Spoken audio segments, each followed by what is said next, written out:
நண்பர்களே வணக்கம். TNPSC group 4 புது சிலபஸ் மாற்றப்பட்டிருக்கிறது. அந்த சிலபஸின் படி இங்கே அலகு 7ல் வந்து இலக்கியம், தமிழ் அறிஞர்களும் தமிழ் தொன்றும் என்ற பகுதியில் வந்து திருக்குறள் தொடர்பான செய்திகள் 20 அதிகாரங்களை வந்து கொடுத்துருக்காங்க. எப்படியும் வந்து நண்பர்களே திருக்குறள் அதிகாரங்களிலிருந்து 4 கேள்விகளாவது குறைந்தபட்சம் கேட்கப்பட வாய்ப்பு இருக்கிறது. இன்னைக்கு முதல் அதிகாரமாக ஒழுக்கமுடைமை அதிகாரத்தை எளிமையான விளக்கங்களுடன் பார்க்க போகிறோம்.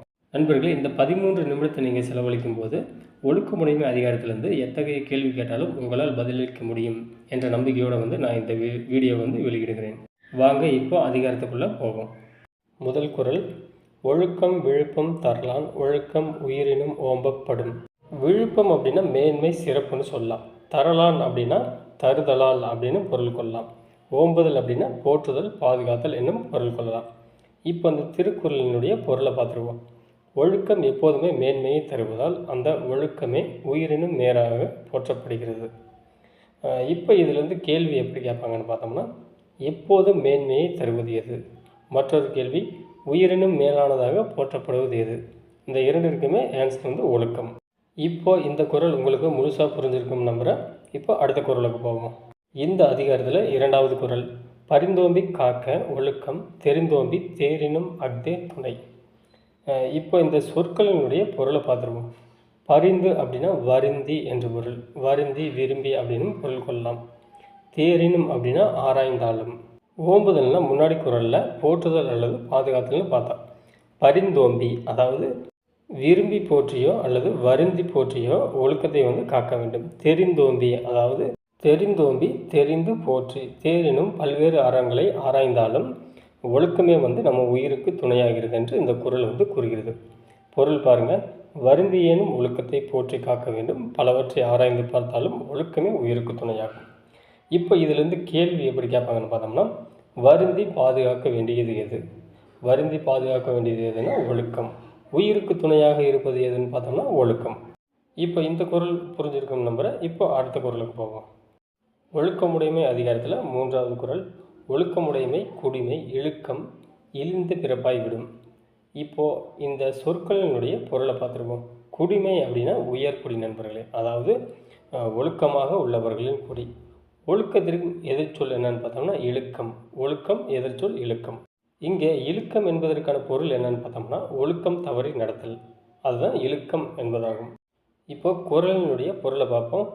ஒழுக்கமுடையவராக இருப்பதே உயர்ந்த குடிபிறப்பின் தன்மை, ஒழுக்கம் தவறுதல் இழிந்த குடிபிறப்பின் தன்மையாகிவிடும். அதாவது நண்பர்களே, அந்த காலத்தில் வந்து உயர்ந்த குடி இழிந்த குடி இருந்துச்சான்னு நீங்கள் கேட்கலாம்.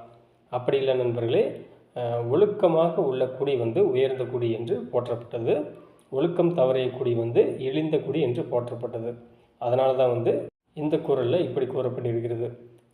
ஒழுக்கமுடையவராக இருப்பது உயர்ந்த குடிபிறப்பின் தன்மை, ஒழுக்கம் தவறுதல் இழிந்த குடிபிறப்பின் தன்மைன்னு கூறப்பட்டிருக்கிறது. இப்போ இதிலிருந்து கேள்வி எப்படி கேட்பாங்கன்னு பார்த்தோம்னா, எது உடையவராக இருப்பதே உயர்ந்த குடிபிறப்பின் தன்மை? கல்வியா இந்த மாதிரி ஆப்ஷன் கேட்டு பல ஆப்ஷன் கொடுப்பாங்க. ஒழுக்கம் உடையவராக இருப்பதே உயர்ந்த குடிபிறப்பின் தன்மை. எது தவறுதல் இழிந்த குடிபிறப்பின் தன்மை? கல்வியா செல்வமா புகழா ஒழுக்கமா இந்த மாதிரி பல ஆப்ஷன்கள் கொடுப்பாங்க. எது தவறுதல் இழிந்த குடிபிறப்பின் தன்மைனா ஒழுக்கம் தவறுதல். இப்போ இந்த குறள் புரிஞ்சிருக்கும் நம்புகிறேன். இப்போ அடுத்த குறளுக்கு போவோம். 4வது குறள், மரப்பினும் ஓத்து கொழலாகும் பார்ப்பான் பிறப்பொழுக்கம் குன்றக்கெடும். நண்பர்களே, இங்கே வந்து ஓத்து கொழலாகும் அப்படின்னா ஓதுவது கற்றுக்கொள்ளலாம், அதாவது ஓதி கொள்ளலாம் அப்படிங்கிறத அப்படி கொடுத்துருக்காங்க. பார்ப்பான் அப்படின்னா வேதம் ஓதுபவன், அதாவது பிராமணரைத்தான் வேதம் ஓதுபவன் என்று மறைமுகமாக கூறுகிறார்கள். இப்போ இந்த குறளுக்கான விளக்கத்தை பார்த்துருவோம்.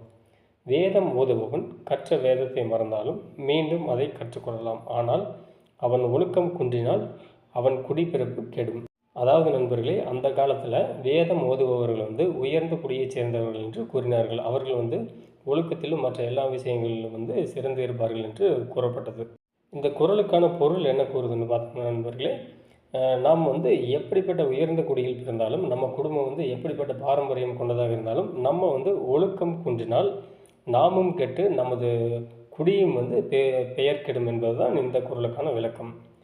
வேதம் ஓதுபவன் கற்ற வேதத்தை மறந்தாலும் மீண்டும் அதை கற்றுக்கொள்ளலாம், ஆனால் அவன் ஒழுக்கம் குன்றினால் அவன் குடிப்பிறப்பு கெடும், அவனும் கெடுவான், அவன் பரம்பரையும் கெட்ட பெயர் ஏற்படும் தான் இந்த குறளுக்கான பொருள். இப்போ இதிலேருந்து கேள்வி எப்படி கேட்பாங்கன்னா, வேதம் ஓதுபவனுடைய குடியிருப்பு எது குன்றினால் கெடும்? இந்த மாதிரி கேட்கலாம். ஒழுக்கம் குன்றினால் கெடும். இந்த குறள் உங்களுக்கு மனசில் பதிஞ்சிருக்குன்னு நம்புகிறேன். இப்போ அடுத்த குறளுக்கு போவோம். இதில் 5வது குறள், அழுக்காறு உடையான்கண் ஆக்கம் போன்று இல்லை ஒழுக்கம் இலான்கண் உயர்வு. இங்கே அழுக்காறு அப்படின்னா பொறாமை என்று பொருள், ஆக்கம் அப்படின்னா செல்வம் என்று பொருள், கண் அப்படின்னா இடம், அதாவது உடையான் கண் அப்படின்னா அழுக்காறு உடையவன் இடத்தில் என்று பொருள். இப்போது இந்த குறளுக்கான பொருளை பார்த்துருவோம். பொறாமை உள்ளவனிடத்தில் செல்வம் நிலைக்காதது போன்று ஒழுக்கம் இல்லாதவனிடத்தில் உயர்வு இருக்காது. இதுதான் இந்த குறளினுடைய பொருள். இப்போது இதிலிருந்து கேள்வி எப்படி கேட்பாங்கன்னு பார்த்துருவோம். பொறாமை கொண்டவனிடத்தில் எது நிலைக்காது? பொறாமை கொண்டவனிடத்தில் நம்ம ஒழுக்கம் நிலைக்காதுன்னு தவறாக எழுதிடக்கூடாது. பொறாமை கொண்டவனிடத்தில் எது நிலைக்காதுன்னா செல்வம் நிலைக்காது. இப்போது ஒழுக்கம் கெட்டவனிடத்தில் எது நிலைக்காதுன்னு கேட்கலாம், அல்லது எது இருக்காதுன்னு கேட்கலாம். ஒழுக்கம் கெட்டவனிடத்தில் எது இருக்காதுன்னா செல்வமில் உயர்வாகி பெருமை தான் சரியான விடை, அதாவது பெருமை இருக்காது அவனிடம். சரி நண்பர்களே, இந்த குறள் புரிஞ்சிருக்கும்னு நான் நினைக்கிறேன். இப்போ அடுத்த குறளுக்கு போவோம். அடுத்த குறள், ஒழுக்கத்தின் ஒல்கார் உறவோர் இழுக்கத்தின் ஏதம் படுப்பா கறிந்து. இங்கே ஒல்கார் அப்படின்னா பிறள மாட்டார், உரம் அப்படின்னா மன வலிமை, அப்போ உறவோர் அப்படின்னா மன வலிமையுடையோர் என்று பொருள். இழுக்கம் அப்படின்னா நண்பர்கள் ஒழுக்கம் தவறுதல் இழுக்கம். ஏதம் அப்படின்னா குற்றம் துன்பம் அப்படின்னு சொல்லலாம். படுபாக்கு அப்படின்னா உண்டாவதுன்னு சொல்லலாம். இப்போ குறளுக்கு வருவோம்.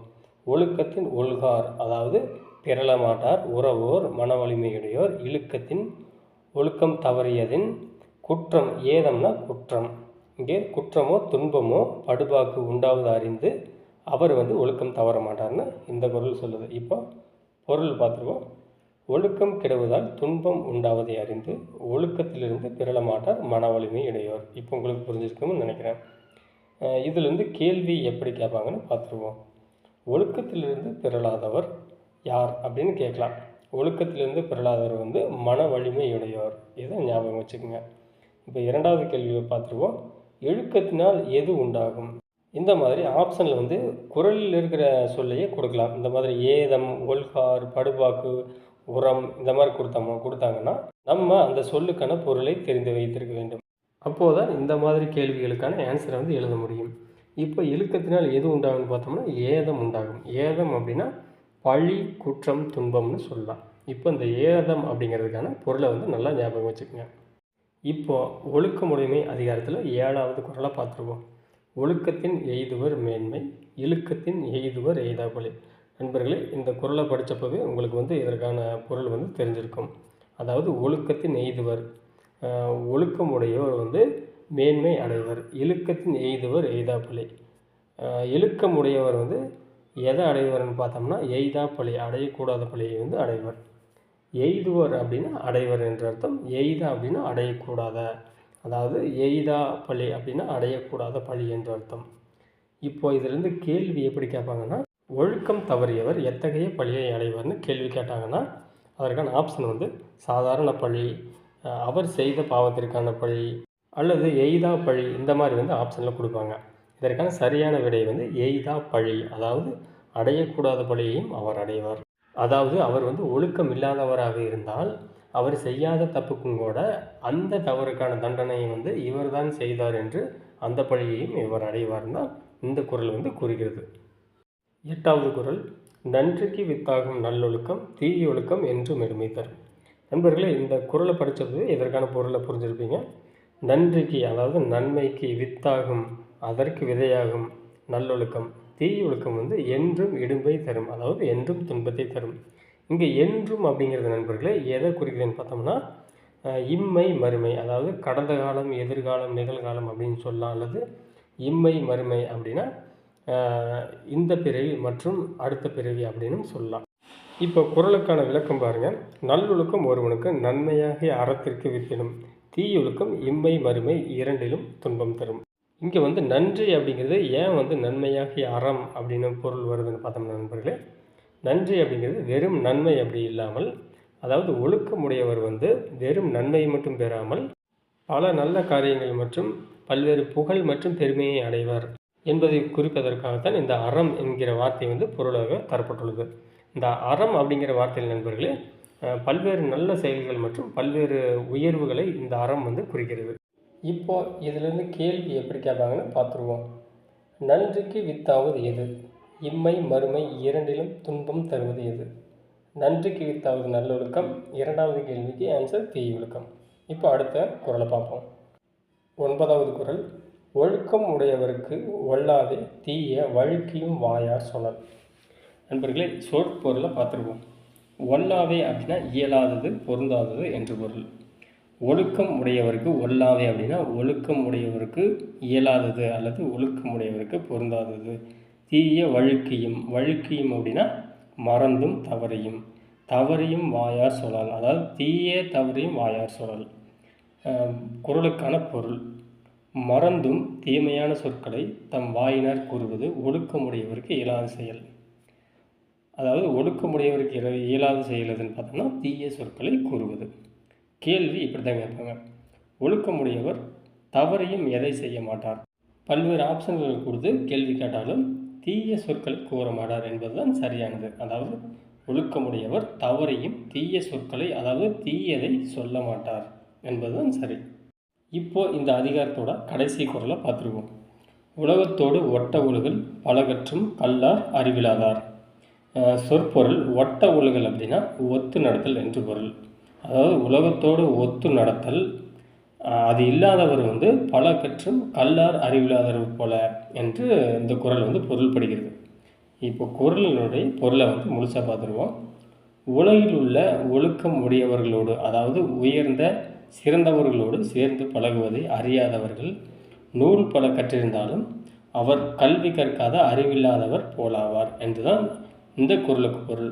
நண்பர்களே, இது வந்து ஒழுக்கமுடைமை அதிகாரம் அப்படிங்கிறதால இந்த குறளுக்கான பொருளை இன்னொரு வகையிலும் நம்ம எடுத்துக்கலாம். எப்படின்னா, உலகத்தோடு ஒட்ட ஒழுகல், அதாவது ஒழுக்கமுடையவர்களை போல வந்து கல்வி கற்றவர்கள் வந்து அவர்களைப் போல நடக்காவிட்டால் அந்த கல்வி கற்றவர்கள் வந்து கல்வி கல்லாதவர்கள் போலத்தான் அப்படிங்கிறது தான் இந்த குறளுக்கான பொருளாக நம்ம எடுத்துக்கலாம். இதிலிருந்து கேள்வி எப்படி கேட்பாங்கன்னா, உலகத்தோடு ஒட்ட ஒழுகாதவர் எத்தகையவர் அல்லது எத்தகைய தன்மையவர்னு கேள்வி கேட்கலாம். அதாவது கல்வி அறிவு இல்லாதவர் போன்றவர், கல்லாதவர் போன்றவர் என்பதுதான் சரியான விடை. நண்பர்களே, இந்த அதிகாரம் உங்களுக்கு புரிஞ்சிருக்குன்னு நம்புகிறேன். உங்கள் கருத்துக்களை கமெண்ட்ஸில் தெரிவிங்க. நன்றி, வணக்கம். அடுத்த வீடியோவில் சந்திப்போம்.